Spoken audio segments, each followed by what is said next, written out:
Ջիդայում, Սաուդյան Արաբիա, մարտի 11-ին ԱՄՆ-ի և Ուկրաինայի բանակցություններից հետո ԱՄՆ պետքարտուղար Մարկո Ռուբիոն վստահություն էր հայտնել, որ հրադադարի մասին համաձայնագիրը կարող է կնքվել մի քանի օրվա ընթացքում։ Երեկ մարտի 24-ն էր, անցել է արդեն գրեթե 2 շաբաթ, և ինչ, կնքվեց առաջարկված թեկուզ 30-օրյա զինադադարի վերաբերյալ համաձայնագիրը։ ՌԴ նախագահի մամուլի քարտուղար Դմիտրի Պեսկովը Ռոսիա 1 հեռուստաալիքի Մոսկվա-Կրեմլ-Պուտին ծրագրի եթերում կոչ է արել չգայթակղվել, պատրանքներ չունենալ ուկրաինական հակամարտության շուտափույթ կարգավորման հարցում։ Նրա հավաստմամբ ուկրաինական կարգավորման և նույնիսկ կրակի դադարեցման հարցը լի է նրբություններով և լուծման արագ հեռանկարներից գայթակղվել չարժե։ Գայթակղվել չարժե, ասել է Պեսկովը, շատ լուրջ քրտնաջան աշխատանք է սպասվում։ Պետք է խորասուզվել մանրամասների մեջ, խոսելով կարգավորման հեռանկարների մասին, նշել է Կրեմլի ներկայացուցիչը։ Կան նրբերանգներ, կան հարցեր, որոնց պատասխաններն առաջիկայում Ռուսաստանը և ԱՄՆ-ն պետք է միասին փնտրեն, հայտարարել է Պեսկովը։ Սրանք պարզապես շատ բարդ բաներ են և շատ աշխատանք է սպասվում։ Մենք միայն այդ ճանապարհի սկզբում ենք։ Այդ նրբություններից մի քանիսը հիշատակվել են ՌԴ և ԱՄՆ նախագահներ Վլադիմիր Պուտինի և Դոնալդ Թրամփի հեռախոսազրույցի ժամանակ, բայց այդ աշխատանքը անշուշտ պետք է շարունակվի, նշել է Ռուսաստանի Դաշնության նախագահի մամուլի քարտուղարը։ Արձագանքելով Ուկրաինայում 30-օրյա զինադադարի մասին ԱՄՆ նախաձեռնությանը, Պուտինը նշել է մի շարք կարևոր նրբերանգներ, այդ թվում պայմանավորվածությունները, պայմանագիրը հարգելու Կիևի անընդունակության խնդիրը, արևմտյան ռազմական օգնության շարունակման, սահմանազատման գծում անհասկանալի իրավական ռեժիմի և Կիևի վարչակարգի կողմից հարկադիր մոբիլիզացիան շարունակելու խնդիրները։ Ընդ որում նշված և մյուս խնդիրները հաշվի առնելու դեպքում հրադադարի գաղափարը Ռուսաստանի Դաշնության նախագահը պաշտպանել է։ Ի դեպ Պեսկովը համառուսաստանյան պետական հեռուստառադիոընկերության լրագրող Պավել Զարուբինին տված մեկնաբանության մեջ Live.ru-ի փոխանցմամբ հայտնել է, որ Ռուսաստանի դեմ պատժամիջոցները երկար ժամանակ կուղեկցեն երկրին։ Սա էլ է ինչ-որ բան հուշում։ Ըստ Բլումբերգի հրապարակման, Վաշինգտոնը ցանկանում է հրադադարի հասնել մինչև ապրիլի 20-ը, երբ և ուղղափառները, և կաթոլիկները տոնելու են Քրիստոսի հարությունը։ Սպիտակ տանը սակայն խոստովանել են, որ հրադադարը կարող է մինչև ապրիլի 20-ը չլինել կողմերի տարաձայնությունների պատճառով։ Անդրսահմանային համագործակցության և ինտեգրման ինստիտուտի տնօրեն Վիկտոր Սապրիկայի կարծիքով ապրիլի 20-ին էլ հրադադար չի լինի։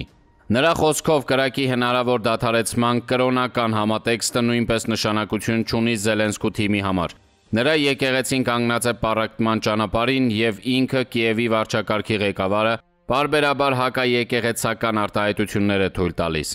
Ռուսաստանի արտգործնախարարությունը RBK-ի տեղեկացմամբ մարտի 22-ին հայտարարել էր երկրի վառելիքաէներգետիկ համակարգի օբյեկտներին Կիևի շարունակվող հարվածներին համաչափ պատասխան տալու, այսինքն Ուկրաինայի նույնաբնույթ օբյեկտներին հարվածները վերսկսելու Մոսկվայի իրավունքի մասին։ Ռուսաստանի ԱԳՆ պաշտոնական ներկայացուցիչ Մարիա Զախարովան հայտարարել է, որ ՌԴ-ն իրեն իրավունք է վերապահում պատասխանել էներգետիկ օբյեկտների նկատմամբ հարձակումներին, այդ թվում սիմետրիկ, չնայած նման հարվածներից հրաժարվելու մասին պայմանավորվածությանը, նկատի ունի ԱՄՆ-ի նախագահ Դոնալդ Թրամփի և Ռուսաստանի նախագահ Վլադիմիր Պուտինի միջև օրերս ձեռք բերված պայմանավորվածությունը։ Զախարովայի հայտարարությունը պետք է համարել Ռուսաստանի զգուշացումը, քանի որ հարվածները վերսկսելու Պուտինի հրամանն առայժմ դեռևս չկա։ Առայժմ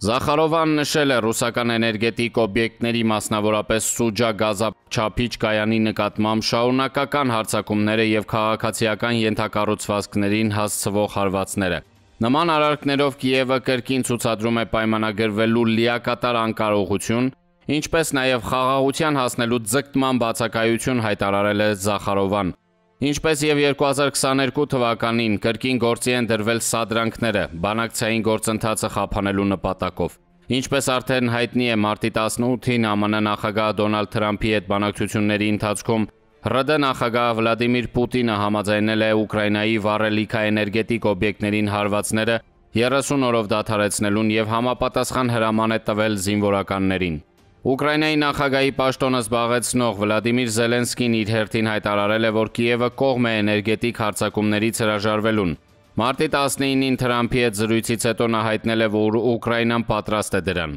Մինչդեռ հենց նույն օրվա գիշերը Ուկրաինայի զինված ուժերը ԱԹՍ-ներով հարվածել են Կրասնոդարի երկրամասում գտնվող նավթաբազային, առաջացել է մասշտաբային հրդեհ, որի դեմ պայքարի համար մոտ 500 հրշեջ եւ բացի մի քանի տասնյակ միավոր տեխնիկայից 4 հրշեջ գնացք է ընդգրկվել, այնուհանդերձ հրդեհի հետևանքով հետագայում պայթել է նավթի ռեզերվուարը։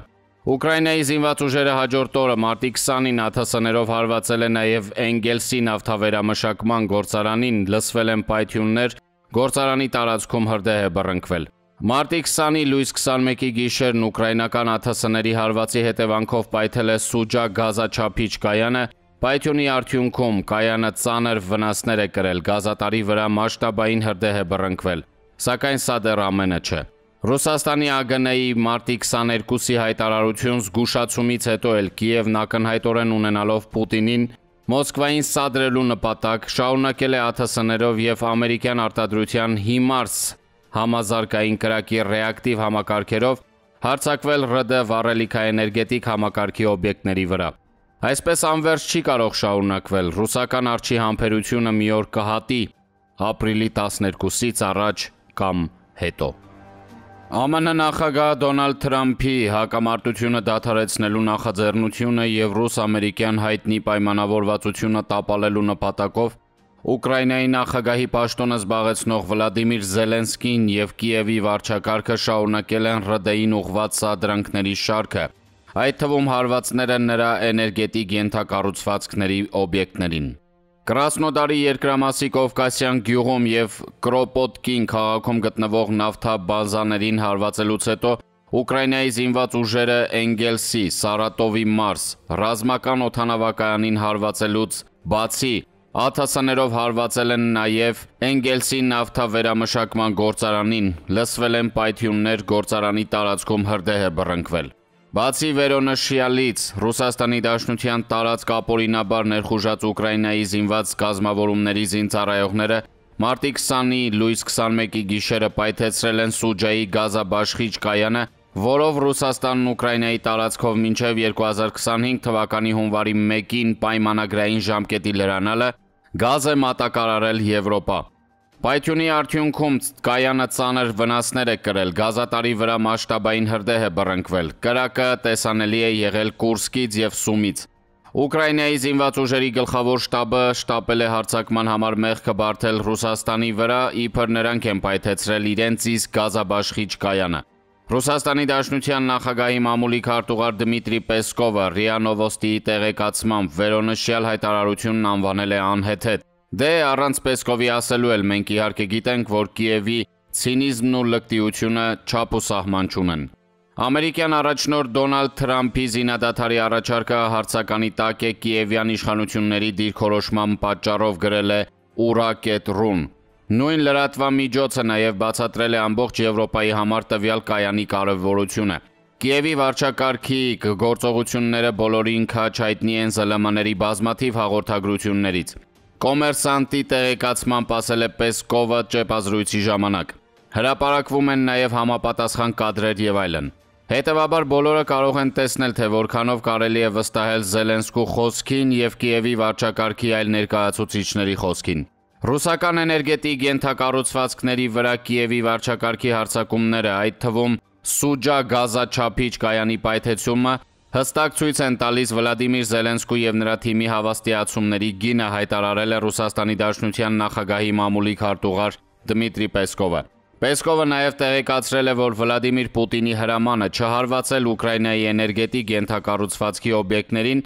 գործում է եւ Ռուսաստանի զինված ուժերը կատարում է այն, այսինքն ԱՄՆ նախագահի հետ Պուտինի պայմանավորվածությունը չի խախտվում։ Ռուսաստանի Դաշնության նախագահի մամուլի քարտուղարը լրագրողներին ավելի վաղ հայտնել էր, որ Ռուսաստանը Կրասնոդարի երկրամասի նավթաբազայի վրա Ուկրաինայի հարձակումը դիտարկում է որպես էներգետիկային հարվածները 30 օրով դադարեցնելու մասին պայմանավորվածությունների սաբոտաժ։ Հարցին, թե Մոսկվան արդյոք կպահպանի հարվածների դադարն Ուկրաինայի զինված ուժերի ԱԹՍ-ների հարձակումից հետո, Պեսկովը պատասխանել էր, որ Ռուսաստանի նախագահ Պուտինի այլ հրամաններ չեն եղել։